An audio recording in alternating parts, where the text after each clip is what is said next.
The Adventures of Sherlock Holmes by Sir Arthur Conan Doyle. Adventure 5, The 5 Orange Pips. When I glance over my notes and records of the Sherlock Holmes cases between the years 1882 and 1890, I am faced by so many which present strange and interesting features that it is no easy matter to know which to choose and which to leave. Some, however, have already gained publicity through the papers, and others have not offered a field for those peculiar qualities which my friend possessed in so high a degree, and which it is the object of these papers to illustrate. Some, too, have baffled his analytical skill, and would be, as narratives, beginnings without an ending, while others have been but partially cleared up, and have their explanations founded rather upon conjecture and surmise than on that absolute logical proof which was so dear to him.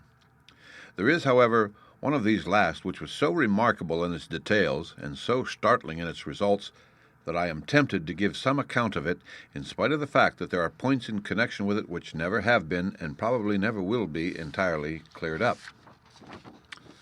The year 1887 furnished us with a long series of cases of greater or less interest, of which I retain the records.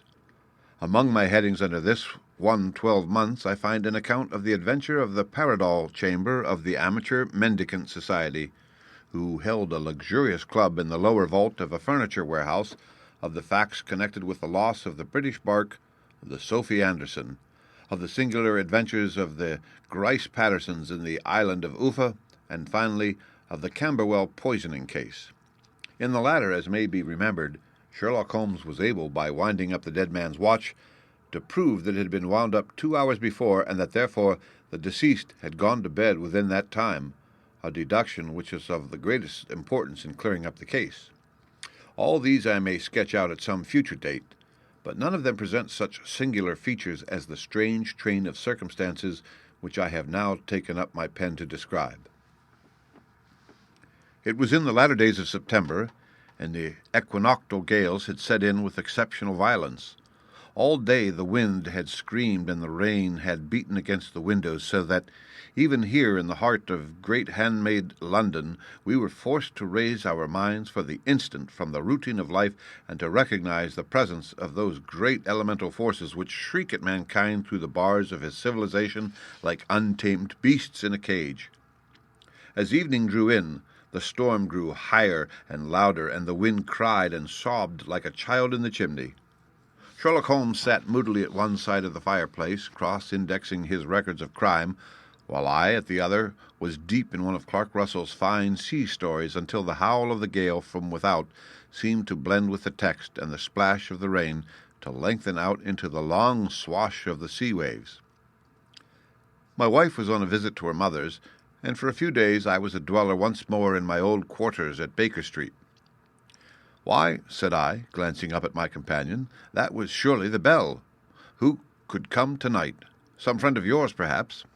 "Except yourself, I have none," he answered. "I do not encourage visitors." "A client, then?" "If so, it is a serious case. Nothing less would bring a man out on such a day and at such an hour. But I take it that is more likely to be some crony of the landlady's." Sherlock Holmes was wrong in his conjecture, however, for there came a step in the passage and a tapping at the door. He stretched out his long arm to turn the lamp away from himself and towards the vacant chair upon which a newcomer must sit. "Come in," said he. The man who entered was young, some 22 at the outside, well-groomed and trimly clad, with something of refinement and delicacy in his bearing. The streaming umbrella which he held in his hand and his long, shining waterproof told of the fierce weather with which he had come. He looked about him anxiously in the glare of the lamp, and I could see that his face was pale and his eyes heavy, like those of a man who is weighed down with some great anxiety. "I owe you an apology," he said, raising his golden pince-nez to his eyes. "I trust that I am not intruding. I fear that I have brought some traces of the storm and rain into your snug chamber." "Give me your coat and umbrella," said Holmes. "They may rest here on the hook, and will be dry presently. You have come up from the southwest, I see." "Yes, from Horsham. That clay and chalk mixture which I see upon your toe-caps is quite distinctive." "I have come for advice." "That is easily got." "And help." "That is not always so easy." "I have heard of you, Mr. Holmes. I heard from Major Prendergast how you saved him in the Tankerville Club scandal. Ah, of course. He was wrongfully accused of cheating at cards. He said that you could solve anything. He said too much. That you are never beaten. I have been beaten 4 times, 3 times by men, and once by a woman. But what is that compared with the number of your successes? It is true that I have been generally successful. Then you may be so with me. I beg that you will draw your chair up to the fire and favor me with some details as to your case. It is no ordinary one. None of those which come to me are. I am the last court of appeal. And yet I question, sir, whether in all your experience you have ever listened to a more mysterious and inexplicable chain of events than those which have happened in my own family. You fill me with interest, said Holmes. Pray, give us the essential facts from the commencement, and I can afterwards question you as to those details which seem to me to be most important. The young man pulled his chair up and pushed his wet feet out towards the blaze. My name, said he, is John Openshaw, but my own affairs have, as far as I can understand, little to do with this awful business. It is a hereditary matter, so in order to give you an idea of the facts, I must go back to the commencement of the affair. You must know that my grandfather had 2 sons, my uncle Elias and my father Joseph. My father had a small factory at Coventry, which he enlarged at the time of the invention of bicycling. He was a patentee of the Openshaw unbreakable tire, and his business met with such success that he was able to sell it and to retire upon a handsome competence. My uncle Elias emigrated to America, where he was a young man and became a planter in Florida, where he was reported to have done very well. At the time of the war he fought in Jackson's army, and afterwards under Hood, where he rose to be a colonel. When Lee laid down his arms, my uncle returned to his plantation, where he remained for 3 or 4 years. About 1869 or 1870 he came back to Europe and took a small estate in Sussex near Horsham. He had made a very considerable fortune in the States, and his reason for leaving them was his aversion to the Negroes and his dislike of the Republican policy in extending the franchise to them. He was a singular man, fierce and quick-tempered, very foul-mouthed when he was angry, and of a most retiring disposition. During all the years that he lived at Horsham, I doubt if he ever set foot in the town. He had a garden and 2 or 3 fields round his house, and there he would take his exercise, though very often for weeks on end he would never leave his room. He drank a great deal of brandy and smoked very heavily, but he would see no society and did not want any friends, not even his own brother. He didn't mind me. In fact, he took a fancy to me, for at the time when he saw me first I was a youngster of 12 or so.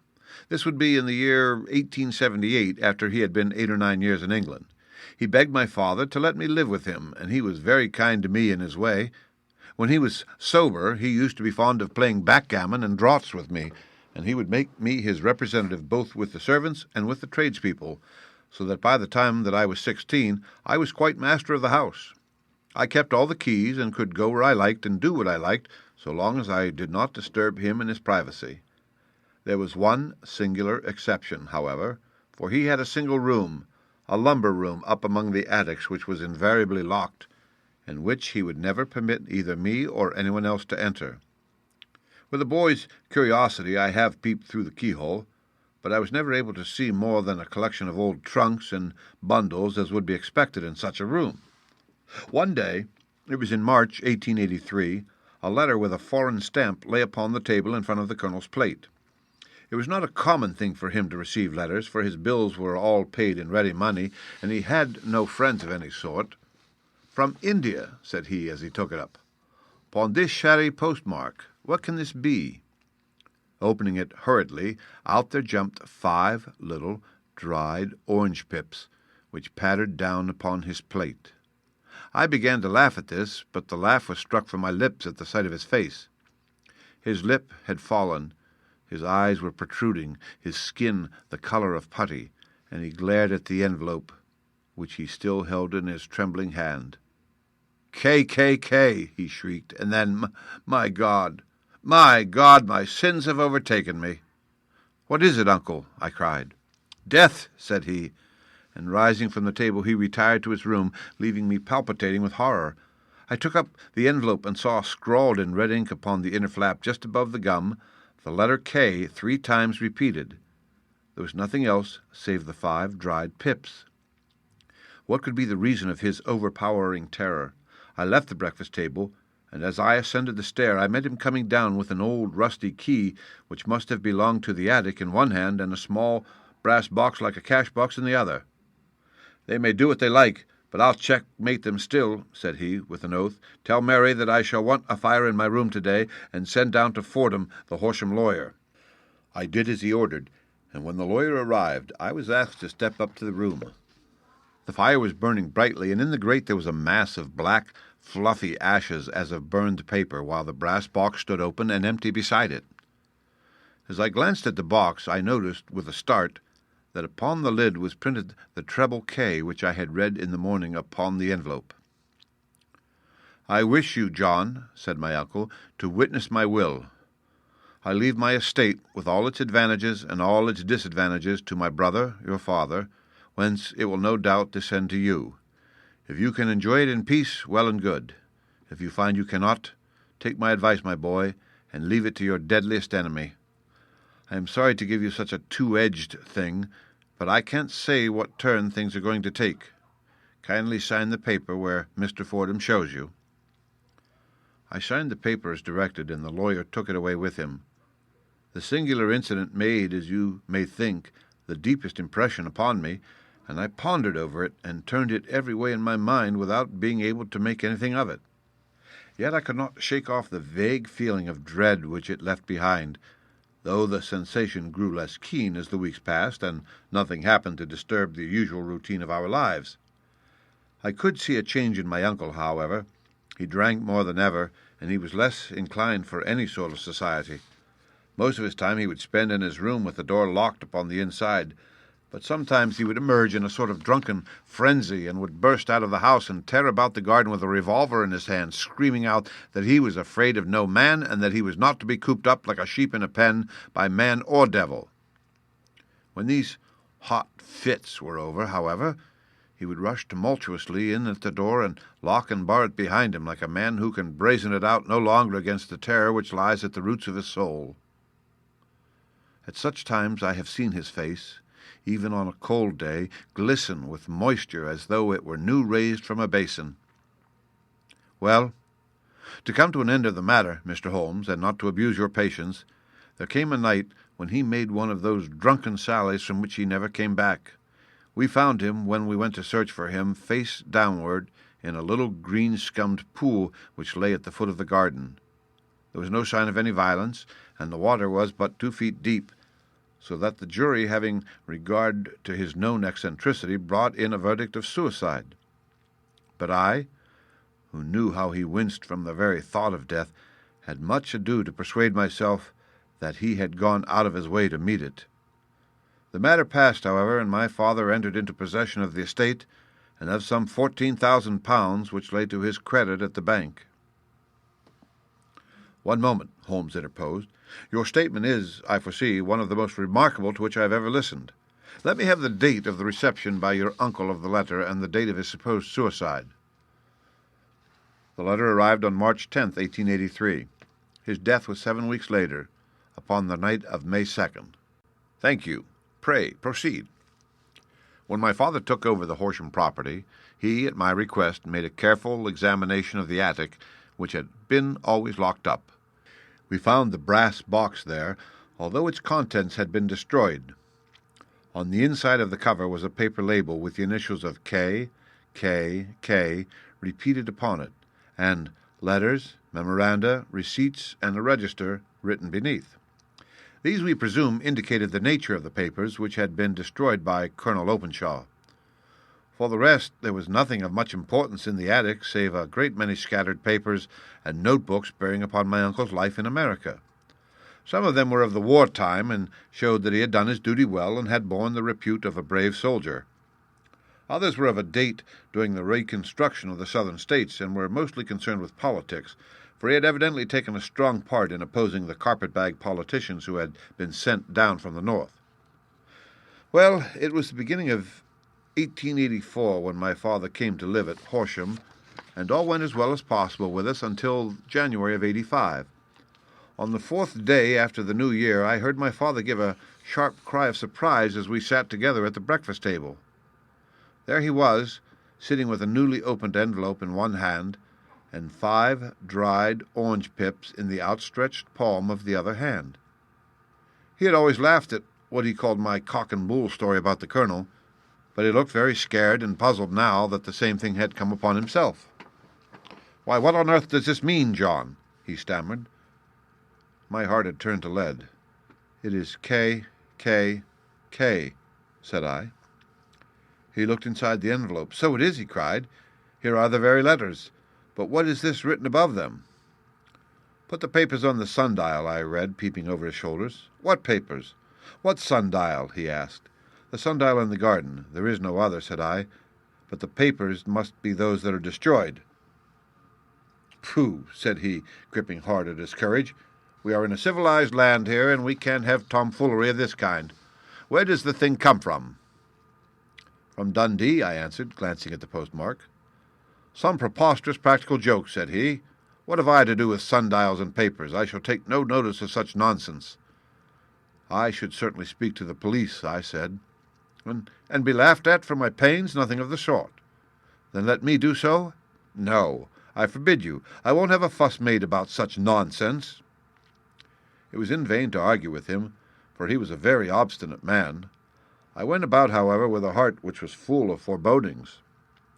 On the 3rd day after the coming of the letter, my father went from home to visit an old friend of his, Major Freebody, who is in command of one of the forts upon Portsdown Hill. I was glad that he should go, for it seemed to me that he was farther from danger when he was away from home. In that, however, I was in error. Upon the 2nd day of his absence, I received a telegram from the Major imploring me to come at once. My father had fallen over one of the deep chalk pits which abound in the neighborhood, and was lying senseless with a shattered skull. I hurried to him, but he passed away without having ever regained his consciousness. He had, as it appears, been returning from Fareham in the twilight, and as the country was unknown to him and the chalk pit unfenced, the jury had no hesitation in bringing in a verdict of death from accidental causes. Carefully as I examined every fact connected with his death, I was unable to find anything which could suggest the idea of murder.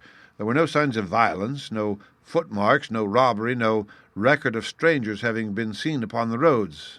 And yet, I need not tell you that my mind was far from at ease, and that I was well nigh certain that some foul plot had been woven around him. In this sinister way I came into my inheritance. You'll ask me why I did not dispose of it. I answer, because I was well convinced that our troubles were in some way dependent upon an incident in my uncle's life, and that the danger would be as pressing in one house as in another. It was in January 1885 that my poor father met his end, and 2 years and 8 months have elapsed since then. During that time I have lived happily at Horsham, and I had begun to hope that this curse had passed away from the family, and that it had ended with the last generation. I had begun to take comfort too soon, however. Yesterday morning that blow fell in the very shape in which it had come upon my father. The young man took from his waistcoat a crumpled envelope, and turning to the table, he shook out upon it 5 little dried orange pips. "This is the envelope," he continued. "The postmark is London, Eastern Division. Within are the very words which were upon my father's last message. K, K, K, and then put the papers on the sundial." "What have you done?" asked Holmes. "Nothing." "Nothing?" To tell the truth," he sank his chin into his thin white hands, "I have felt helpless. I have felt like one of those poor rabbits when the snake is writhing towards it. I seem to be in the grasp of some resistless, inexorable evil which no foresight and no precautions can guard against."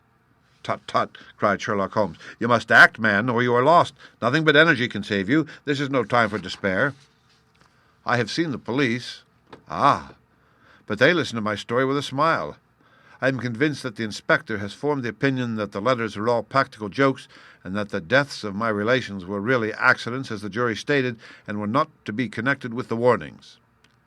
Holmes shook his clenched hands in the air. "Incredible imbecility!" he cried.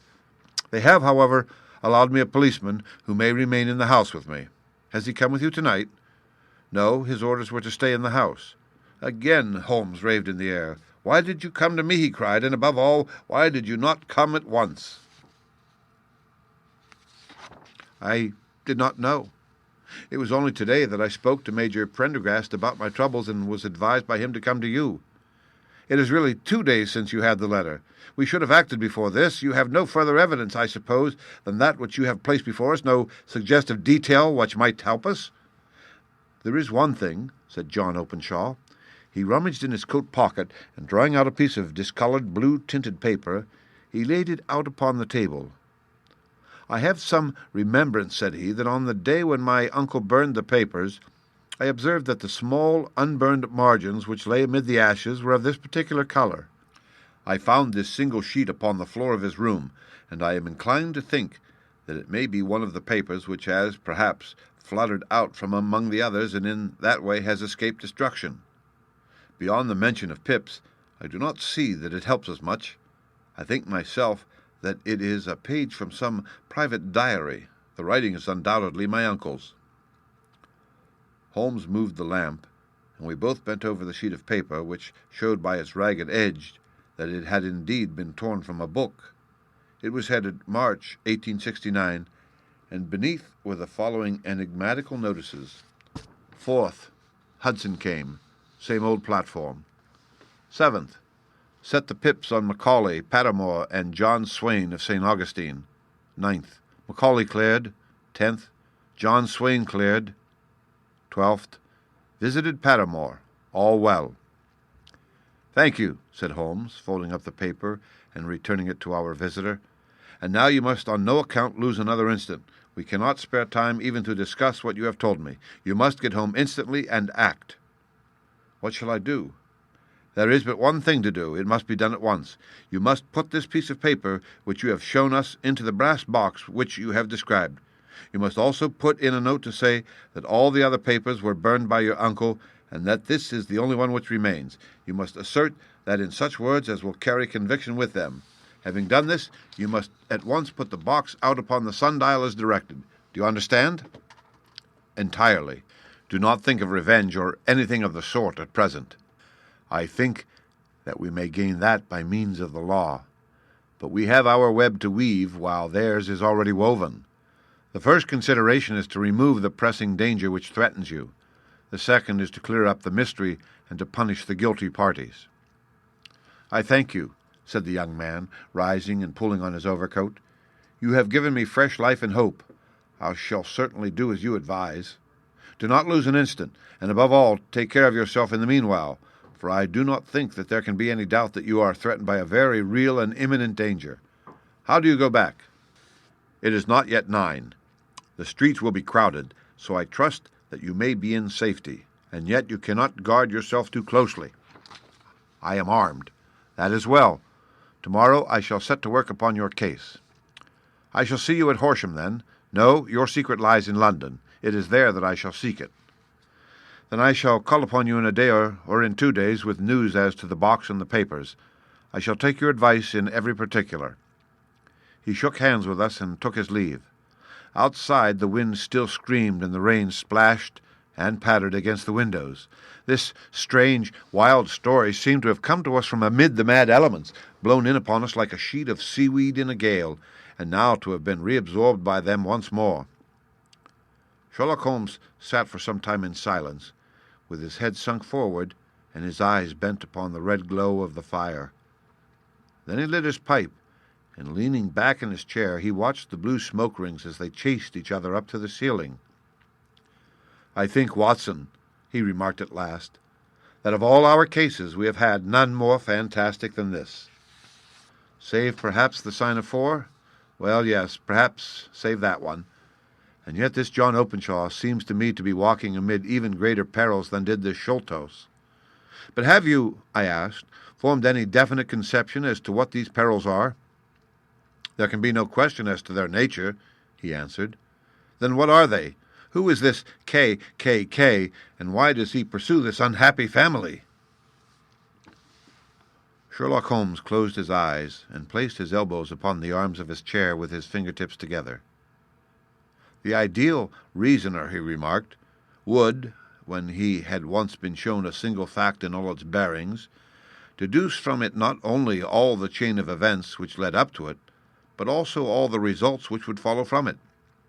As Cuvier could correctly describe a whole animal by the contemplation of a single bone, so the observer who has thoroughly understood one link in a series of incidents should be able to accurately state all the other ones, both before and after. We have not yet grasped the results which the reason alone can attain to. Problems may be solved in the study which have baffled all those who have sought a solution by the aid of their senses. To carry the art, however, to its highest pitch, it is necessary that the reasoner should be able to utilize all the facts which have come to his knowledge, and this in itself implies, as you will readily see, a possession of all knowledge which even in these days of free education and encyclopedias is a somewhat rare accomplishment. It is not so possible, however, that a man should possess all knowledge which is likely to be useful to him in his work, and this I have endeavored in my case to do. If I remember rightly, you on one occasion in the early days of our friendship defined my limits in a very precise fashion. Yes, I answered laughingly. It was a singular document. Philosophy, astronomy, and politics were marked at 0, I remember. Botany, variable. Geology, profound as regard the mud stains from any region within 50 miles of town. Chemistry, eccentric. Anatomy, unsystematic. Sensational literature and crime records unique. Violin player, boxer, swordsman, lawyer, and self-poisoner by cocaine and tobacco. Those, I think, were the main points of my analysis. Holmes grinned at the last item. Well, he said, I say now, as I said then, that a man should keep his little brain attic stocked with all the furniture that he is likely to use, and the rest he can put away in the lumber room of his library, where he can get it if he wants it. Now, for such a case as the one which has been submitted to us tonight, we need certainly to muster all our resources. Kindly hand me down the letter K of the American Encyclopedia, which stands upon the shelf beside you. Thank you. Now let us consider the situation and see what may be deduced from it. In the first place, we may start with a strong presumption that Colonel Openshaw had some very strong reason for leaving America. Men at his time of life do not change all their habits and exchange willingly that charming climate of Florida for the lonely life of an English provincial town. His extreme love of solitude in England suggests the idea that he was in fear of someone or something, so we may assume as a working hypothesis that it was fear of someone or something which drove him from America. As to what it was he feared, we can only deduce that by considering the formidable letters which were received by himself and his successors. Did you remark the postmarks of those letters? The first was from Pondicherry, the second from Dundee, and the third from London, from East London. What do you deduce from that? They are all seaports, that the writer was on board of a ship. Excellent. We already have a clue. There can be no doubt that the strong probability, is that the writer was on board of a ship. And now let us consider another point. In the case of Pondicherry, 7 weeks elapsed between the threat and its fulfillment. In Dundee, it was only some 3 or 4 days. Does that suggest anything? A greater distance to travel. But the letter also had a greater distance to come. Then I do not see the point. There is at least a presumption that the vessel in which the man or men are is a sailing ship. There is at least a presumption that the vessel in which the man or men are is a sailing ship. It looks as if they always send their singular warning or token before them when starting upon their mission. You see how quickly the deed followed the sign when it came from Dundee. If they had come from Pondicherry in a steamer, they would have arrived almost as soon as their letter. But as a matter of fact, 7 weeks elapsed. I think that those 7 weeks represent the difference between the mail boat which brought the letter and the sailing vessel which brought the writer. It is possible. More than that, it is probable. And now you see the deadly urgency of this new case and why I urged young Openshaw to caution. The blow has always fallen at the end of the time which it would take the senders to travel the distance. But this one comes from London, and therefore we cannot count upon delay." "Good God!" I cried. "What can it mean, this relentless persecution?" The papers which Openshaw carried are obviously of vital importance to the person or persons in the sailing ship. I think that it is quite clear that there must be more than one of them. A single man could not have carried out 2 deaths in such a way as to deceive a coroner's jury. There must have been several in it, and they must have been men of resource and determination. Their papers they mean to have, be the holder of them who it may. In this way, you see, KKK ceases to be initials of an individual and becomes the badge of a society.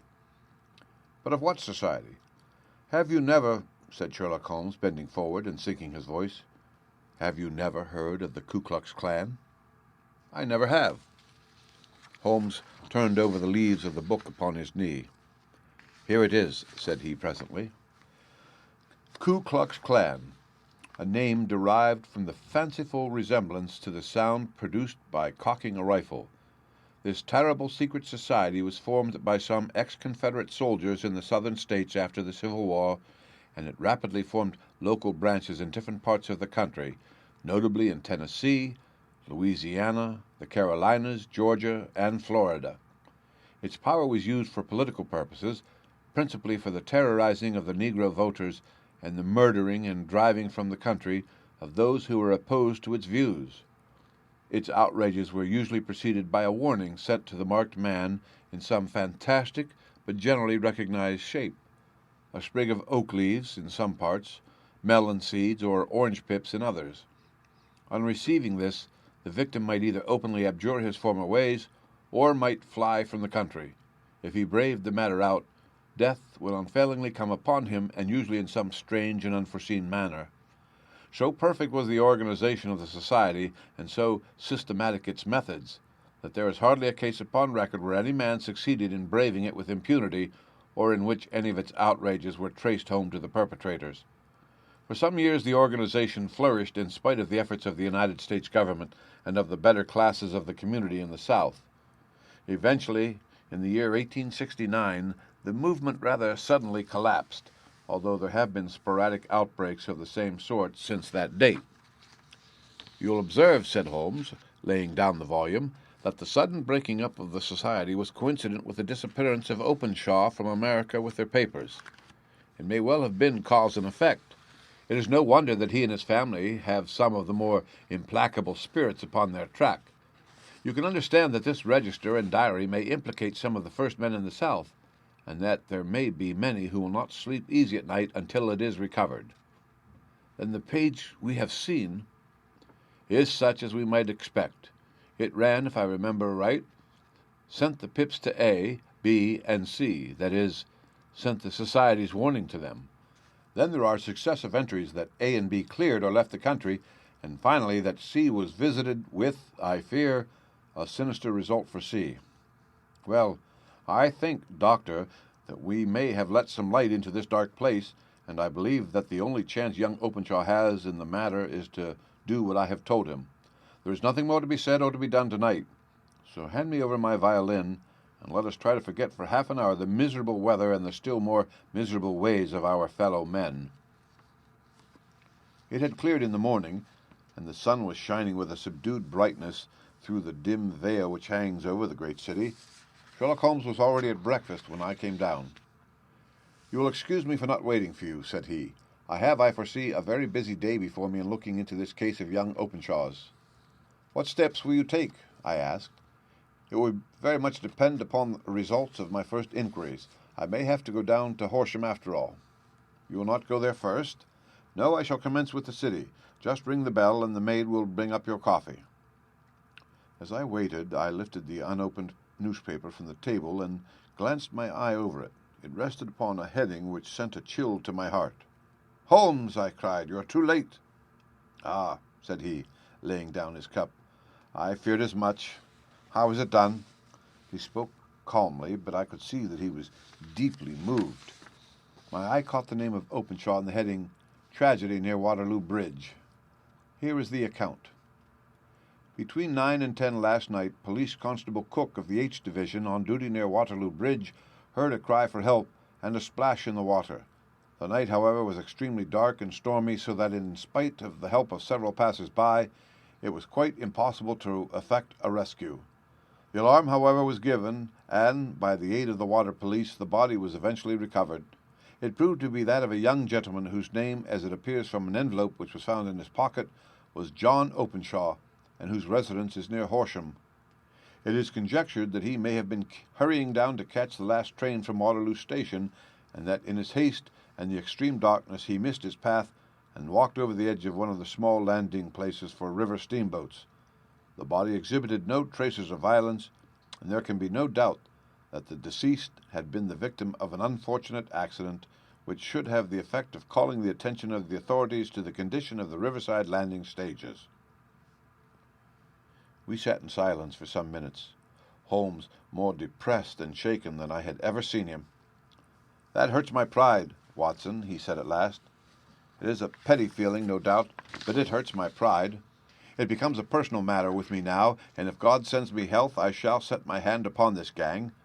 That he should come to me for help, and that I should send him away to his death." He sprang from his chair and paced about the room in uncontrollable agitation, with a flush upon his sallow cheeks and a nervous clasping and unclasping of his long, thin hands. "They must be cunning devils," he exclaimed at last. "How could they have decoyed him down there?